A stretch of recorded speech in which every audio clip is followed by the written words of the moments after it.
Hello बच्चों, good morning. देखो last class में हम लोगों ने क्या पढ़ लिया था।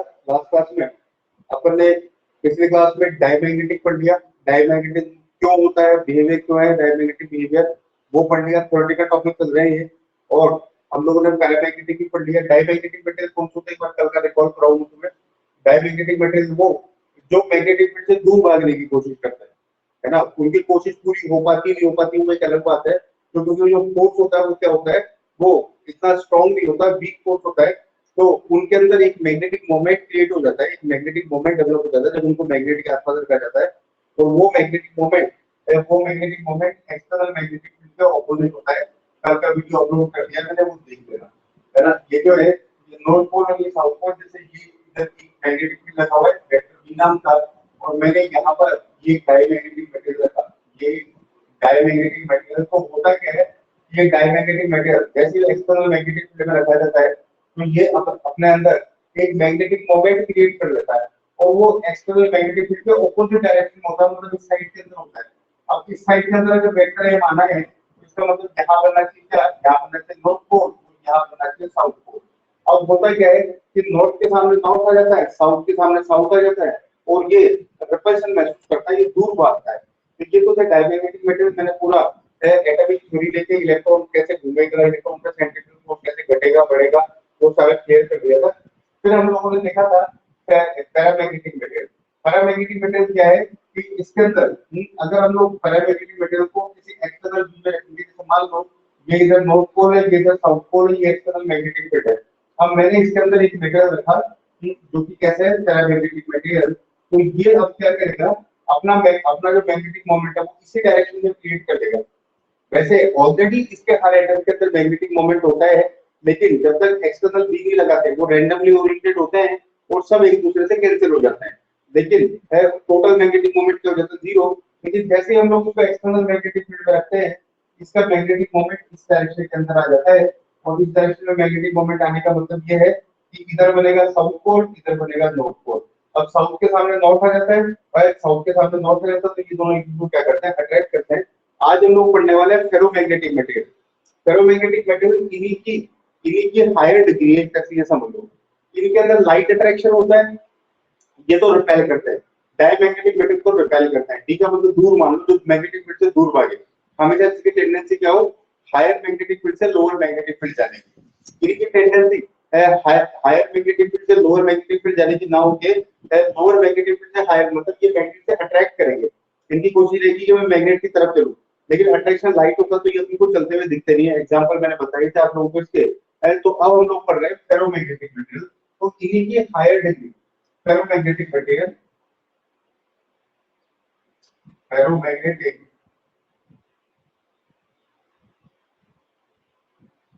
Material.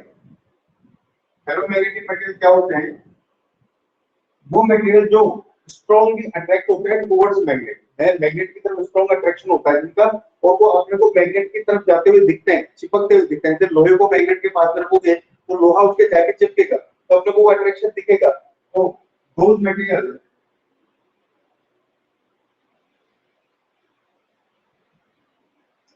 which experience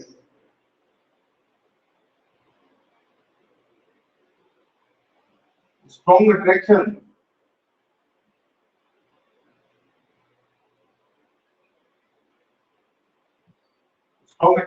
towards a magnet, जो मैग्नेट की तरफ स्ट्रॉन्ग अट्रैक्शन दिखते हैं उनकी अट्रैक्शन विजिबल भी होता है।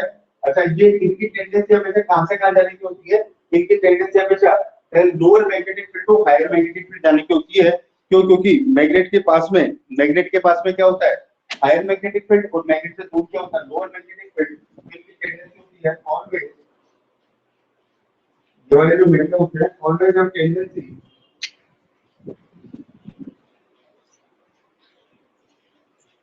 इनकी टेंडेंसी क्या होती है, ऑलवेज हम टेंडेंसी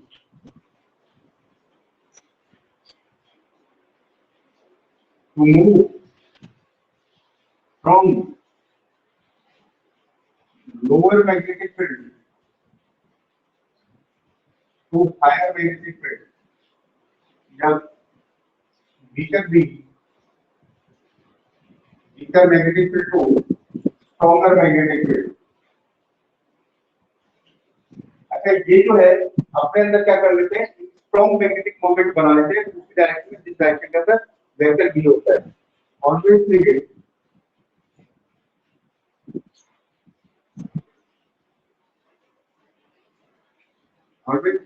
स्ट्रॉन्ग मैग्नेटिक मोमेंट बना लेते हैं जिस डायरेक्शन ऑफ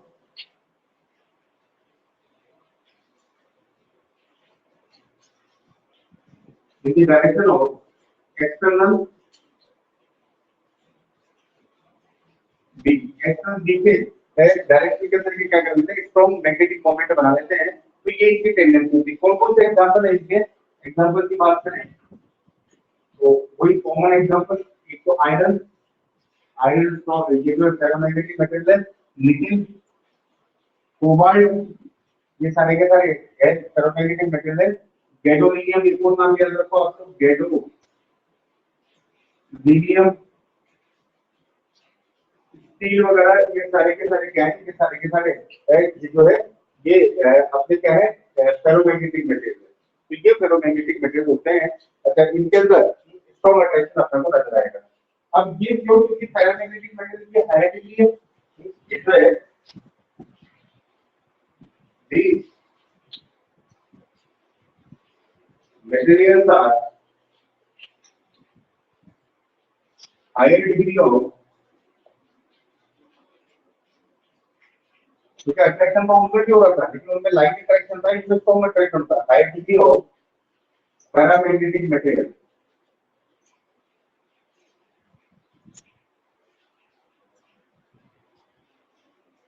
अब इनके अंदर होता क्या है, इनके अंदर जैसे इनका पूरा एक्सप्लेनेशन देते हैं कि क्यों ये अट्रैक्ट होता है, होता क्या है ये दे रहे हैं हम लोग। तो जैसे कि मैंने पैरामैग्नेटिक मटेरियल में बताया था, अपन इसका एक्सप्लेनेशन कर रहे हैं पैरामैग्नेटिक मटेरियल का।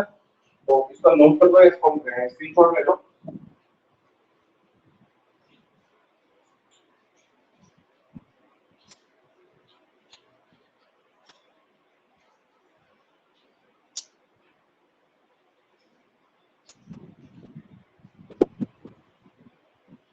देखो मैं इसको एक्सप्लेन कर रहा हूं।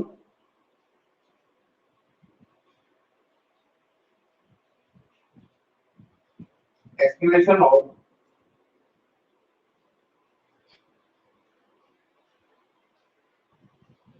फेरोमैग्नेटिज्म।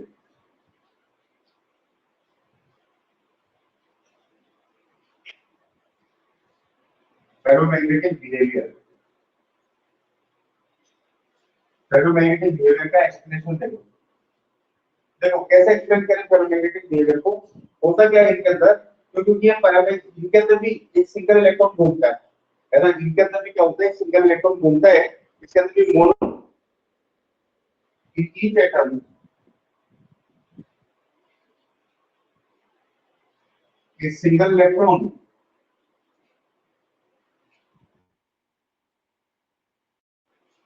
मतलब आउटर मोस्ट में, अंदर दो इलेक्ट्रॉन होते हैं, आउटर मोस्ट में सिंगल इलेक्ट्रॉन होता है। इन ईच एटम में सिंगल इलेक्ट्रॉन रिवॉल्व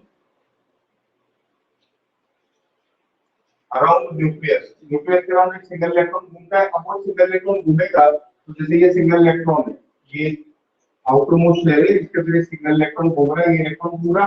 और अगर इलेक्ट्रॉन ऐसे घूम रहा है तो करंट ऐसे बनेगी, और करंट ऐसे बनेगी तो यहाँ दिखेगा आपको साउथ पोल, और यहाँ दिखेगा पीछे की तरफ नॉर्थ पोल, है ना।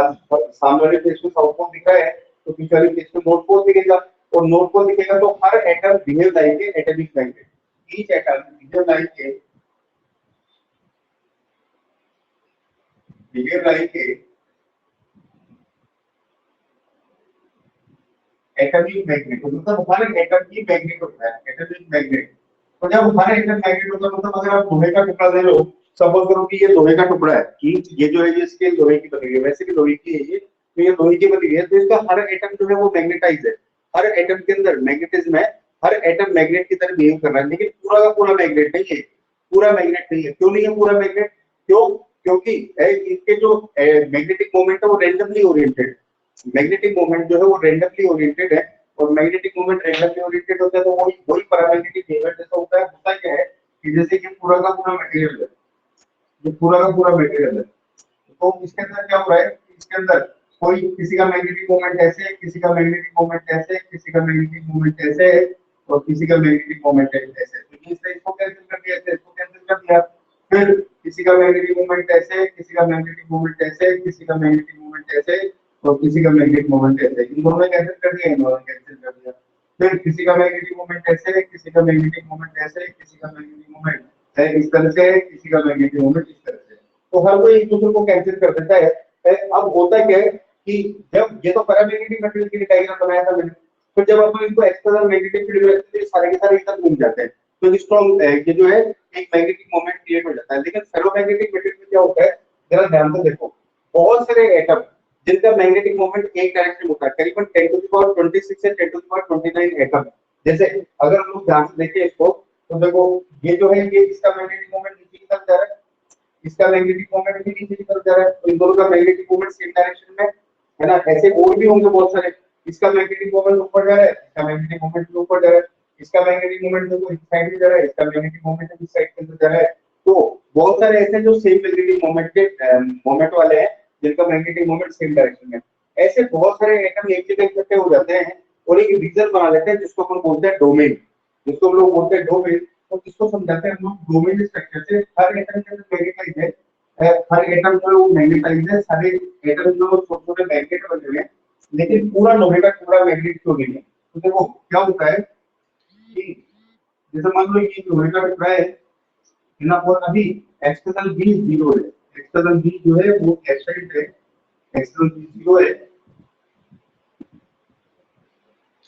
तो होता क्या है कि जैसे मैं इसके अंदर 4 रीजन दिखा रहा हूँ आपको, 4 डोमेन दिखा रहा हूँ, ये एक रीजन, ये एक रीजन, ये एक रीजन, ये एक रीजन।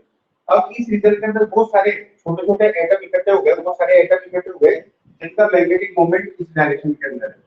तो यहाँ पे वो एटम इकट्ठे हैं, कितने एटम इकट्ठे हो जाते हैं इसको बोलेंगे अपन एक डोमेन। करीबन 10⁻26 से 10⁻29 कितने एटम यहाँ पे कनेक्ट हो गए और सबका मैग्नेटिक मोमेंट इस डायरेक्शन के अंदर है।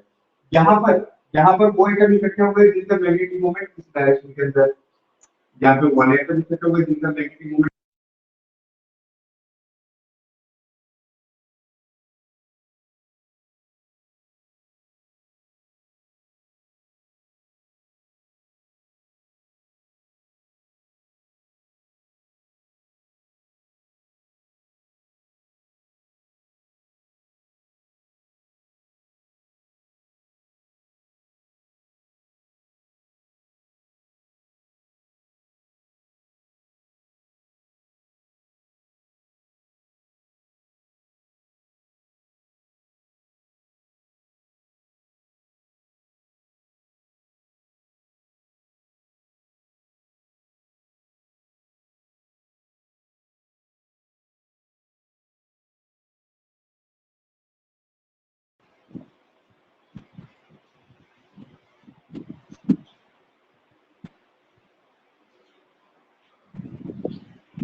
वेट करना एक बार, स्क्रीन चली गई थी।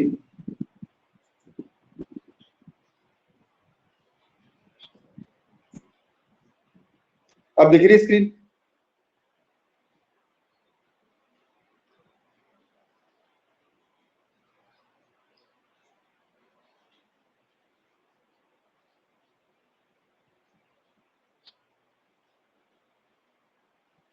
देखो तो होता क्या है कि जैसे मैंने ये एक लोहे का टुकड़ा दिखाया है, इसके अंदर 4 डोमेन दिखाए हैं। इन 4 डोमेन में क्या है कि ये वाला ये 4 डोमेन है 1 2 3 4। इस वाले डोमेन के अंदर, डोमेन का मतलब क्या है भाई, लोहे का हर मैग्नेट, जैसे एक लोहे का टुकड़ा तो उसका हर magnet behave like atomic magnet, हर एटम मैग्नेट है, हर एटम मैग्नेट है, लेकिन पूरा लोहा मैग्नेट नहीं, हर लोहा मैग्नेट थोड़ी होता है। तो हर एटम मैग्नेट है तो पूरा लोहा मैग्नेट थोड़ी, उसका जवाब देने हम लोग। होता क्या है इसके अंदर, ये हर एटम तो मैग्नेट है।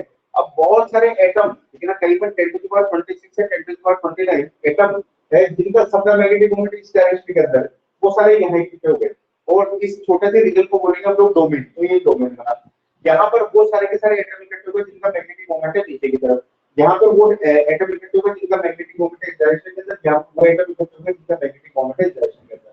देखिए इसने इसको कैंसिल कर दिया, इसने इसको कैंसिल कर दिया, क्योंकि वेक्टर क्वांटिटी है और ऑपोजिट डायरेक्शन में वेक्टर क्वांटिटी कैंसिल हो जाती है। तो इससे इसका m नेट कितना है, m नेट है इसका 0। नेट मैग्नेटिक मोमेंट नहीं है। और अगर किसी भी चीज में नेट मैग्नेटिक मोमेंट नहीं है तो इसका मतलब ये है कि उसके अंदर मैग्नेटिज्म नहीं है, वो मैग्नेटाइज नहीं है, क्योंकि नॉर्थ साउथ नहीं है उसके अंदर। नेट मैग्नेटिक मोमेंट का मतलब कोई प्रॉपर नॉर्थ और प्रॉपर साउथ नहीं है, और जब तक नॉर्थ साउथ नहीं है इसका मतलब वो मैग्नेट नहीं है। लेकिन जैसे ही हम लोग उसको एक्सटर्नल चीजें रखते हैं, जैसे लोहे को हम लोगों ने एक्सटर्नल मैग्नेटिक फील्ड के अंदर रखा, यहाँ पे मैं उसको एक्सटर्नल मैग्नेटिक फील्ड में रख रहा हूँ, ये मैंने इस साइड के अंदर एक एक्सटर्नल बी लगाया, इस साइड के अंदर एक्सटर्नल बी इधर लगाने के लिए मुझे इधर तो लगाना पड़ेगा नॉर्थ पोल, लेकिन अब क्या होगा, इधर लगाना पड़ेगा मुझे साउथ पोल। अब होगा क्या, ये सारे के सारे डोमेन का रोटेशन अंदर हो जाएगा, क्योंकि हर एटम के ऊपर टॉर्क लगेगा और पूरा का पूरा एक रीजन घूमेगा, तो रीजन घूमने की वजह से ये रोटेशन हो गया, rotation of domain, rotation of domain.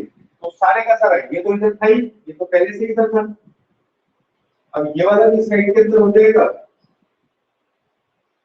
ये वाला रीजन की साइड में हो जाएगा, ये रोटेट हो गया, ये वाला रीजन की साइड के अंदर हो जाएगा, और इस साइड के अंदर एक नेट मैग्नेटिक मोमेंट आ जाएगा, इस साइड में एक नेट मैग्नेटिक मोमेंट आ जाएगा, एम नेट आ जाएगा इस साइड के अंदर। इसको बोलते हैं हम लोग रोटेशन ऑफ डोमेन। या कई बार ऐसा भी होता है कि ये जो किसी डायरेक्शन वाले ये अपनी बाउंड्रीज को बढ़ा लेते हैं, इसको बोलते हैं अपन एक्सपेंशन ऑफ बाउंड्री। ये दोनों छोटे हो जाएंगे, ये छोटा हो जाएगा, ये वाला अपनी बाउंड्री को बढ़ा लेगा, तो नेट मैग्नेटिक मोमेंट इस डायरेक्शन में आ जाएगा। नेट मैग्नेटिक मोमेंट इस डायरेक्शन में आने का मतलब मैग्नेटिक मोमेंट का डायरेक्शन कहां से कहां होता है, साउथ से नॉर्थ। तो इसका मतलब इस साइड में स्ट्रॉन्ग साउथ बनेगा और इस साइड के अंदर स्ट्रॉन्ग नॉर्थ बनेगा।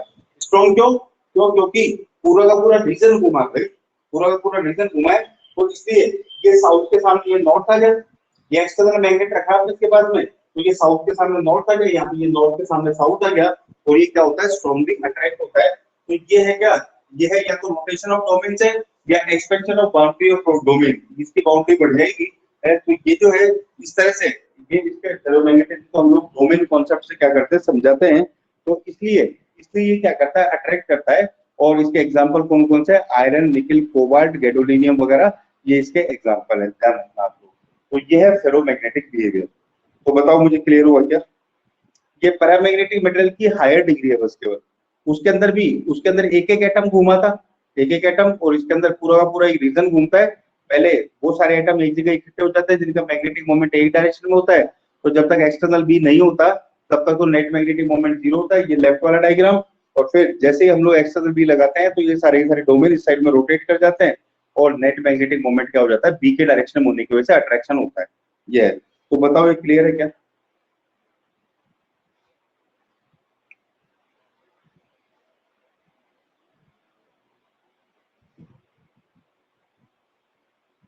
चलो गुड। अच्छा, अब मुझे थोड़ी सी डेफिनेशन पढ़ानी है आपको, फिर अगले 2 दिन में खत्म हो जाएगा ये, तो पहले चैप्टर है, कुछ डेफिनेशन देखो।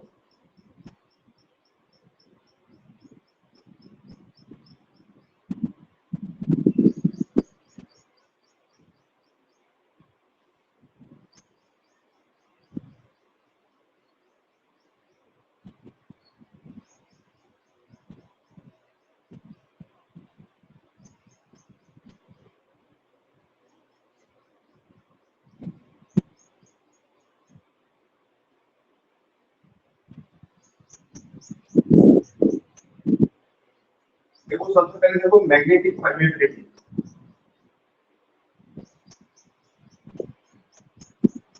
मैग्नेटिक परमिटिविटी, परमिटिविटी का मतलब होता है कि किस मटेरियल के अंदर से लाइनें ज्यादा क्रॉस करेगी, है ना। तो डेफिनेटली, तो क्योंकि मैंने बताया जो फेरोमैग्नेटिक मटेरियल है उनके अंदर से लाइनें ज्यादा क्रॉस करेगी, क्योंकि वो लाइनों को क्या करेगा, अट्रैक्ट करेगा। तो मैग्नेटिक परमिटिविटी सबसे ज्यादा किसकी होगी, मैग्नेटिक परमिटिविटी का मतलब किसमें से मैग्नेटिक लाइंस क्रॉस बढ़िया करके निकलेगी, किसमें घुसेगी मैग्नेटिक लाइन। तो डेफिनेटली फेरोमैग्नेटिक मटेरियल उसको अट्रैक्ट कर रहा है मैग्नेटिक फील्ड को, तो लाइनों को भी अट्रैक्ट करेगा और उसके अंदर से ज्यादा लाइनें जाएगी। पैरामैग्नेटिक मटेरियल में कम जाएगी, और डायमैग्नेटिक मटेरियल में तो मैंने कल भी डायग्राम बताया था कि मैग्नेटिक लाइन दूर भागती है। क्यों? क्योंकि वो मैग्नेटिक फील्ड को क्या करता है, रिपेल करता है। तो मैग्नेटिक परमिटिविटी किसकी ज्यादा होती है? अच्छा, इसको शो किससे करते हैं हम लोग मैग्नेटिक परमिटिविटी को? अगर हम लोग एयर और वैक्यूम की बात करें तो हम लोग बोलते हैं इसको म्यू नॉट। म्यू नॉट क्या होता है? मैग्नेटिक परमिटिविटी, परमिटिविटी को पी आर लिखा हूं, मैग्नेटिक परमिटिविटी ऑफ एयर और वैक्यूम। ये तो होता है म्यू नॉट। म्यू नॉट की तो अपने को वैल्यू भी पता है 4/10⁻⁻⁷। अगर कोई मटेरियल है तो उसको बोलते हैं हम लोग म्यू। मान लो कोई मीडियम है, यह है magnetic permeability of any medium, जो भी मीडियम है उसकी मैग्नेटिक परमेबिलिटी। जैसे मान लो आपने आयरन रख दिया तो आयरन की काम में आएगी, आपने स्टील रख दिया तो स्टील की काम में आएगी। तो ये जो है ये मैग्नेटिक परमेबिलिटी ऑफ मीडियम। अच्छा, अगर मैं इसमें इसका डिवाइड कर दूं तो किसको बोलते हैं हम लोग म्यू आर। तो म्यू आर क्या हो जाएगा, म्यू आर हो जाएगा म्यू अपॉन म्यू जीरो। ये हो जाएगा म्यू आर को। म्यू आर को क्या बोलते हैं हम लोग, म्यू आर को बोलते हैं रिलेटिव मैग्नेटिक परमेबिलिटी। और दो सेम चीजों का रेशियो है तो ये यूनिट लेस और डायमेंशन लेस होता है। रिलेटिव मैग्नेटिक, ये तो अपने को आते ही है फार्मूले। ये तो वैसा ही जैसे epsilon upon epsilon not epsilon r होता है परमेबिलिटी ऑफ मीडियम। मतलब मीडियम की परमेबिलिटी कितनी है विद रिस्पेक्ट टू एयर और वैक्यूम। मीडियम की परमेबिलिटी कितनी है विद रिस्पेक्ट टू एयर और वैक्यूम, तो इसको हम लोग बोलते हैं, इसको हम लोग बोलते हैं म्यू आर। ये आपकी पैक डेफिनेशन, ये जो है ये आपकी मालूम हो जाएगा एक बार।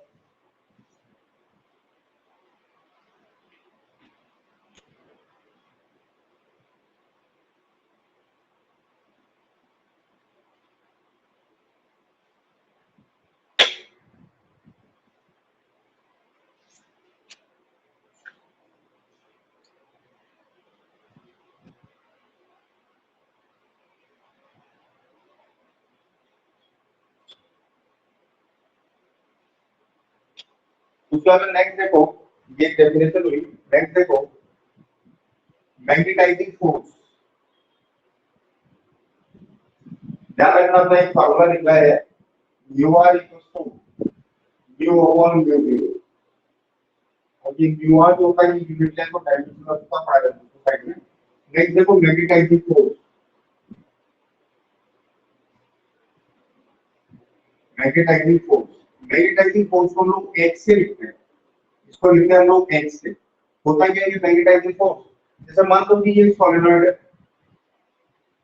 ये सॉलिनॉइड है। सॉलिनॉइड का मैग्नेटिक फील्ड याद होगा आप लोगों को, इसके मैग्नेटिक इफेक्ट ऑफ करंट में पढ़ाया था। ये सॉलिनॉइड है, इसका मैग्नेटिक फील्ड होता है B equals to mu not N I। ये सॉलिनॉइड का मैग्नेटिक फील्ड होता है। N इसके अंदर नंबर ऑफ टर्न्स होता है यूनिट लेंथ में, I इसमें बहने वाली करंट होती है, I इसमें बहने वाली करंट है, और N जो है यूनिट लेंथ है नंबर ऑफ टर्न्स। N क्या है, टर्न्स और यूनिट है। हर 1 मीटर में करंट कितने हैं, ये होता है स्मॉल n। I जो है वो करंट है, म्यू नॉट अपने को पता है। अब इस Ni को, इस Ni को एक नया नाम दे दिया मैग्नेटाइजिंग फोर्स। तो let Ni equals to magnetising force यानी H। तो इस H को बोलते हैं हम लोग मैग्नेटाइजिंग फोर्स। इसका नाम दे दिया मैग्नेटाइजिंग, मैग्नेटाइजिंग फोर्स। ठीक है, मैग्नेटाइजिंग फोर्स का मतलब कि ये एक तरह से फोर्स नहीं है, इसका यूनिट फोर्स नहीं होता। देखो अगर अपन इसका यूनिट निकालें तो यूनिट क्या हो जाएगा एच का, यूनिट ऑफ एच। एच का यूनिट हो जाएगा, आई का यूनिट क्या होता है एम्पियर, और एन का number of turns per unit length. Per unit length मतलब लेंथ नीचे आएगा तो इस एन का नीचे मीटर आएगा तो एम्पियर अपॉन मीटर। ध्यान रखना ये एच का यूनिट है। तो फोर्स को इसका नाम गलत रख रखा है, ये फोर्स नहीं है, ये इसका फॉर्मूला होता है H equal to N। Formula formula हो जाएगा इसका H इक्वल टू Ni। ध्यान रखना ये इसका फॉर्मूला हो जाएगा। ये यहाँ पे Ni की वैल्यू मैं H रख दूं तो B का फॉर्मूला आ जाएगा B equal to mu not H। ये फॉर्मूला है। तो इसका नाम फोर्स को रख दिया गया, इसका नाम फोर्स से रख दिया कि पहले ये माना गया ये जो है इस तरह से करंट जा रही है, करंट जाएगी तो इसका एक मैग्नेटिक फील्ड बना लिया।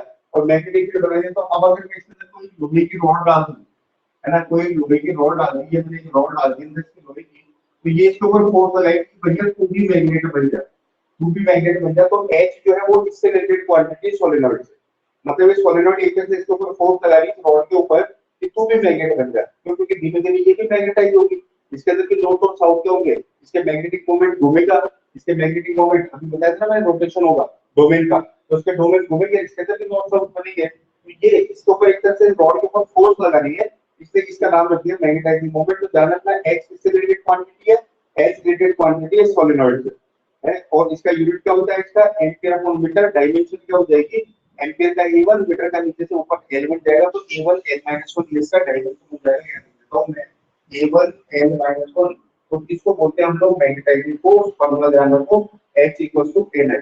मतलब इस वाली चीज को आपने H बोल दिया मैग्नेटाइजिंग फोर्स, है ना, क्योंकि इसमें अपन चेंज कर सकते हैं, इससे पर यूनिट लेंथ में चेंज कर सकते हैं, जीरो तो चेंज होगा नहीं। और आई करंट आपकी इच्छा है कितनी बहाओ उसके अंदर करंट, उसके हिसाब से ये बी क्रिएट करेंगे, बी क्रिएट करके ये जो है इस रॉड को ये धीरे धीरे मैग्नेटाइज करेंगे।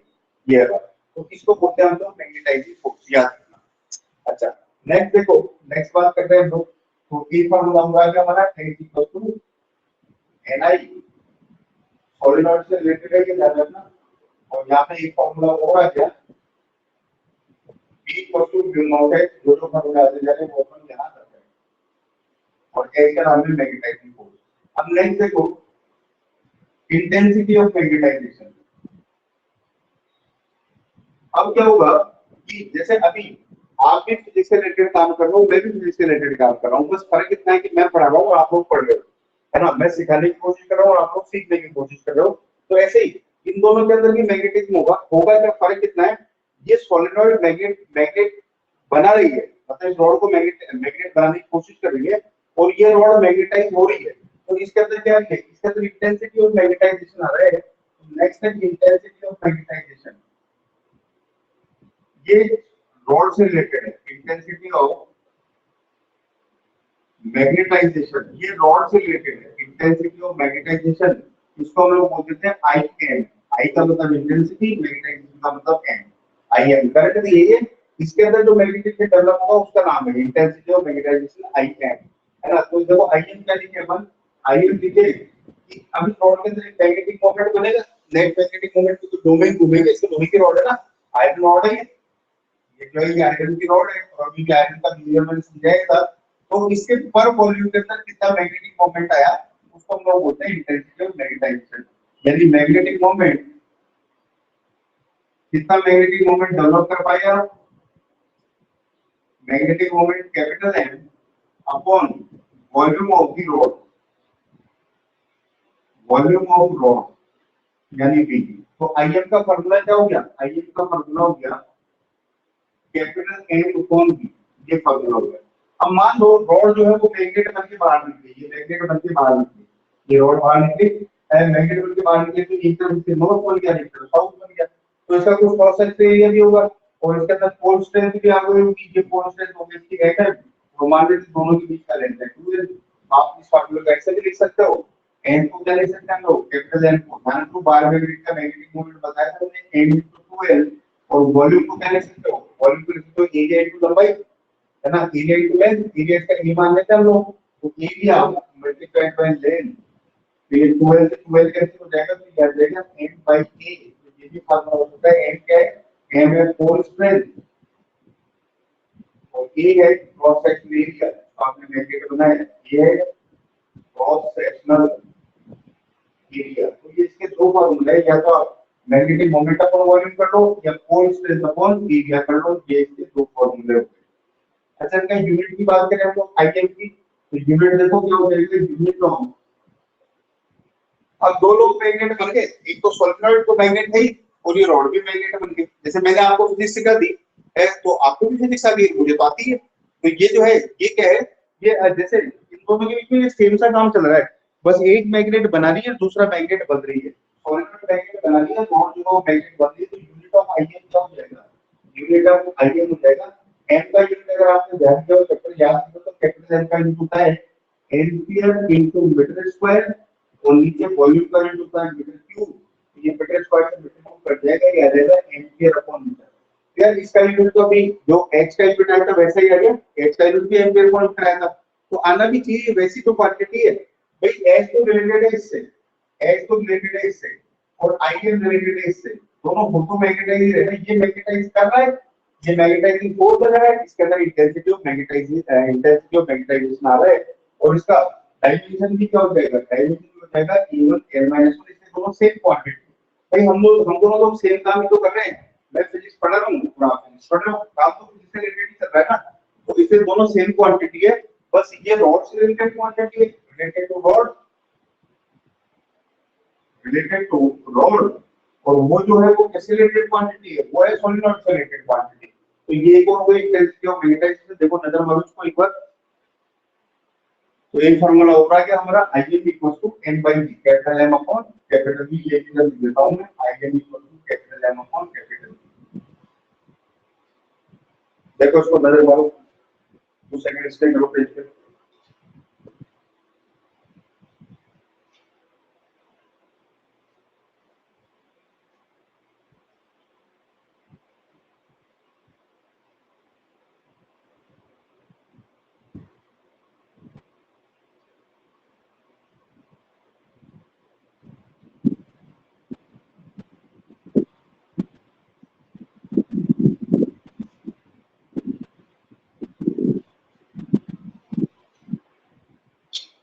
नेक्स्ट कोई डेफिनेशन हो देखो। अब इसके अंदर ये इस लोहे की रोड को मैं मैग्नेट बनाना है, लेकिन मैं रोड किसी और की भी तो डाल सकता था, एल्यूमिनियम की डाल सकता था, जिंक की डाल सकता था, इसके अंदर लोहे का लकड़ी का डंडा डाल सकता था, इसके अंदर और कोई मेटल डाल सकता था, तो क्या सब मैग्नेट बनेगी क्या? है भाई, है कुछ तो स्ट्रॉन्ग मैग्नेट बनेगा इसके अंदर। जो फेरोमैग्नेटिक मेटल होगी, लोहा फेरोमैग्नेटिक मेटल है तो स्ट्रॉन्ग मैग्नेट बनेगा। जो पैरामैग्नेटिक मेटल इसके अंदर डालोगे तो वो कोर मैग्नेट्स बनेंगे, और डायमैग्नेटिक मेटल तो मैग्नेट बनेंगे ही, क्योंकि वो तो मैग्नेटिक फील्ड से दूर भागते हैं। क्लास में 3 टाइप के बच्चे होते हैं, है? जो स्ट्रॉन्ग बच्चे होते हैं वो तो स्ट्रॉन्गली पढ़ लेते हैं, उनको थोड़ा सा बता दो पढ़ लेते हैं। कुछ एवरेज बच्चे होते हैं और कुछ ऐसे बच्चे होते हैं जो इससे पढ़ाई से दूर भागते हैं।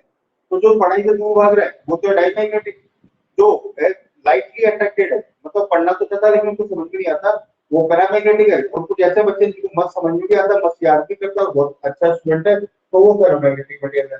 और इसके अंदर फेरोमैग्नेटिक मटेरियल मतलब हर किसी की अलग अलग वो होगी, है ना, इस हर किसी की अलग अलग ये जो है सेंसिटिव अलग अलग टाइप की सेंसिटिविटी होगी। कोई बढ़िया मैग्नेट बनेगा, कोई पूरा मैग्नेट बनेगा, कोई मैग्नेट बनेगा ही। तो अब हम लोग पढ़ रहे हैं, मतलब ये जो एच है ये तो लगा हुआ है, तो आइसोलेशन लगा हुआ है, मतलब एच मैग्नेट बना रहा है। और ये भाई जैसे मैं भी पढ़ा रहा हूँ, तो मेरा काम तो पढ़ना, आप लोगों का काम है पढ़ना। अब बहुत सारे बच्चे क्लास अटेंड कर रहे हैं, तो कुछ को बहुत अच्छा समझ में आ रहा होगा, वो फेरोमैग्नेट से, कुछ को एवरेज समझ में आ रहा होगा, वो पैरामैग्नेट से, और कुछ को लेना देना ही होगा, अगर अटेंड नहीं कर रहा हो तो बस मोबाइल खोल के बैठे होंगे, तो वो जो है वो क्या है, वो डायमैग्नेट है, वो तो रिपेल हो गए पढ़ाई से। तो बस वैसा ही है। तो अब हम लोग पढ़ रहे हैं मैग्नेटिक ससेप्टिबिलिटी। ससेप्टिबिलिटी कितनी है? मैग्नेटिक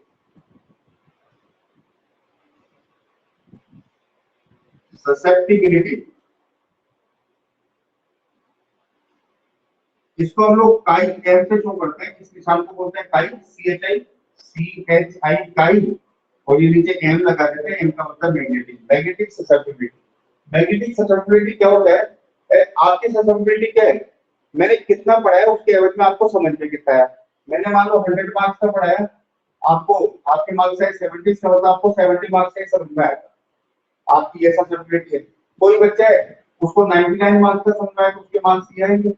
और किसी बच्चे को -20 मार्क्स का समझ में आएगा, उसको तो समझ में नहीं आएगा, तो उसके मार्क्स ये आएंगे, मान लो नेगेटिव मार्किंग की। तो ये जो है ये बच्चा ये तो रिपेयर हो रहा है, ये नेगेटिव नंबर लेके आ रहा है। तो ये जो है ये तो क्या है, ये तो है डायमैग्नेटिक। ये जो है ये एवरेज बच्चा है, ये क्या है, ये है पैरामैग्नेटिक, और ये जो है ये है फेरोमैग्नेटिक। तो अलग अलग टाइप की ससेप्टिबिलिटी होगी, अलग अलग टाइप का इसका मटेरियल डालोगे मैग्नेटाइज करने के लिए, तो ससेप्टिबिलिटी क्या हो जाती है, काइनेटिक क्या हो जाता है। जैसे मैंने यहाँ बताया कि मैंने कितना पढ़ाया, नंबर कितने हैं, तो मैंने कितना एच लगाया उसके रिस्पेक्ट में आईएम कितना है, तो एच कितना एच लगाने पे कितना आईएम आया, इसको बोलते हैं हम लोग मैग्नेटिक ससेप्टिबिलिटी। यानी ये रेशो है किसका, ये रेशो है अभी मैंने जो इंटेंसिटी ऑफ मैग्नेटाइजेशन पढ़ाया था अपॉन मैग्नेटाइजिंग फोर्स, यानी आईएम क्या है, intensity of magnetisation upon magnetising force. Intensity of magnetisation upon magnetising force, ये जो है ये इसका फॉर्मूला है। इसके रेशो को हम लोग क्या बोलते हैं, काइनेम पॉइंट कहते हैं, इसको हम लोग बोलते हैं मैग्नेटिक ससेप्टिबिलिटी। अरे ये जो मैग्नेटिक ससेप्टिबिलिटी है, ये फेरोमैग्नेटिक मेटल की तो होगी बहुत हाई, फेरोमैग्नेटिक मेटल की तो बहुत हाई होगी, और जो डायमैग्नेटिक मेटल है उनकी क्या होगी, नेगेटिव, और जो पैरामैग्नेटिक मेटल है उनकी बीच रेशियो की एवरेज। समझ में आ गई बात? ये है इनकी मैग्नेटिक ससेप्टिबिलिटी। अच्छा, ये जो काइनेम है यूनिट लेस और डायमेंशन लेस होगा, ये प्योर रेशियो है। काइनेम जो है ये यूनिट लेस होगा। क्यों होगा यूनिट लेस? क्योंकि इसका भी यूनिट एम्पीयर पर मीटर है, इसका यूनिट भी एम्पीयर पर मीटर है, तो एम्पीयर पर मीटर को काट देगा, तो यूनिट लेस और डायमेंशन लेस होगा। तो ये है फॉर्मूला। मतलब एच है मैग्नेट बनाने वाला, आई एम है मैग्नेट बनने वाला। इनका जो रेशियो है वो इसकी इंटेंसिटी को, इसकी ससेप्टिबिलिटी को शो करता है कि कितना बढ़िया ये मैग्नेट बनेगा। मैं हूं पढ़ाने वाला, आप हूं पढ़ने वाले, आपके मार्क्स ये शो करेंगे कि आपकी ससेप्टिबिलिटी कितनी बढ़िया थी। तो ये कहानी चल रही है पूरी की पूरी। तो ये अगली डेफिनेशन अपनी मैग्नेटिक ससेप्टिबिलिटी। अभी रिलेशन निकाल रहा हूं मैं। तो ये काइनेम का फॉर्मूला है, chi m equal to IM upon H, ये कोई फॉर्मूला है। अब इस काइनेम में दीवार की रिलेशन निकाल रहा हूं मैं,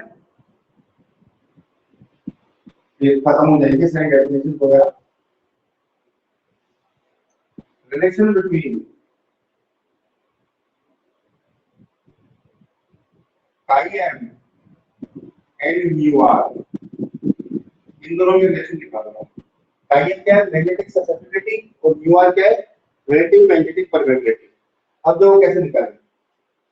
अब अगर अपन मैग्नेटिक फील्ड देखें तो दो मैग्नेटिक फील्ड हो गए यार, एक तो सोलेनॉइड का और एक जो है रॉड का। दो मैग्नेटिक फील्ड हो गए, तो जो बी टोटल हो गया, बी टोटल हो गया, वो क्या हो गया? Magnetic field due to rod plus magnetic field due to solenoid. जैसे मैंने तुम्हें फिजिक्स सिखा दी, तो दोनों को मैं फिजिक्स पढ़ाने वाले, आप भी फिजिक्स पढ़ा सकते हो, मैं भी फिजिक्स पढ़ा सकता हूं। अगर सोलेनॉइड ने इसको रॉड को मैग्नेट बना दिया, तो दो लोगों का मैग्नेटिक फील्ड ऐड हो गया, एक तो रॉड का और एक सोलेनॉइड का। तो रॉड में सोलेनॉइड क्या लिखोगे? रॉड से रिलेटेड क्वांटिटी क्या है? आईएम। तो किसको लिखोगे? क्या इसको लिखोगे आप? Mu not IM. कौन से फॉर्मूले से लिखा? म्यू नॉट एच से, म्यू नॉट एच से। एच की जगह आईएम आ जाएगा, एच और आईएम सेम क्वांटिटी है। और सोलेनॉइड का क्या लिखोगे? सोलेनॉइड का भी लिखा था मैंने, म्यू नॉट एनआई, और एनआई को मैंने एच लिखा था, तो इसका क्या लिखोगे आप? Mu not H. ये सोलेनॉइड से रिलेटेड क्वांटिटी है, इसको ये लिखा है, इसको ये लिखा। और सामने बी टोटल। जब रॉड को और सोलेनॉइड को एक साथ देखोगे तो आपको सोलेनॉइड के अंदर रॉड दिखेगी, मतलब एक मीडियम दिखेगा, मीडियम दिखेगा, तो इसको लिखेंगे अपन म्यू एच। ये तीनों की वैल्यू बनी है। बी टोटल की वैल्यू बनी मैंने म्यू एच, रॉड की बनी मैंने म्यू नॉट आईएम, और सोलेनॉइड की बनी मैंने म्यू नॉट एच। इसमें से म्यू नॉट एच कॉमन ले लो, पहले तो म्यू नॉट कॉमन ले लो, तो ये आ जाएगा mu H equal to mu not लिया कॉमन, अंदर बचा आईएम प्लस एच, ये बच गया। म्यू नॉट को इधर ले लो, ये आ जाएगा mu upon mu not H equal to IM plus H. दोनों तरफ एच का डिवाइड कर दो, इस एच को इनके नीचे ले लो, इस वाले एच को इनके नीचे ले लो, तो ये हो जाएगा mu upon mu not equal to IM upon H plus H upon H, है ना। तो ये एच अपॉन एच कैंसिल होकर बना गया, और ये म्यू अपॉन म्यू नॉट क्या बन जाएगा? ये बन जाएगा म्यू आर, तो ये लिखा हुआ formula mu upon mu not बन गया म्यू आर। और ये आईएम अपॉन एच क्या बन जाएगा? ये आईएम अपॉन एच, देखो ये लिखा हुआ फॉर्मूला आईएम, तो ये बन जाएगा काईएम, और ये क्या बन जाएगा? ये बन जाएगा 1। तो this is the relation mu r equal to chi plus 1. This is the relation between chi and mu r. तो बताओ ये क्लियर हुआ क्या?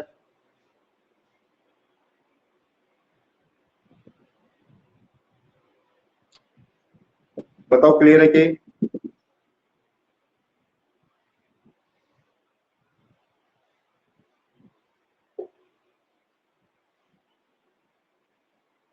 चलो गुड। तो हो गया बच्चों आज का लेक्चर।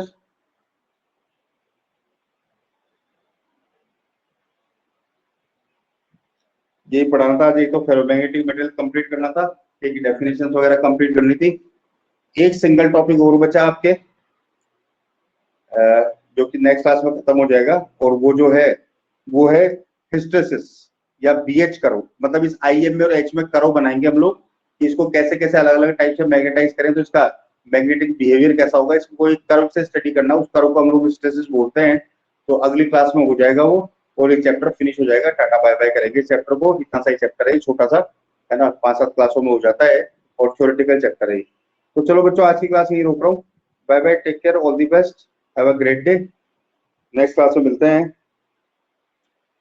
यूट्यूब पे अपलोड कर दूंगा मैं भी, इसको देख लीजिए।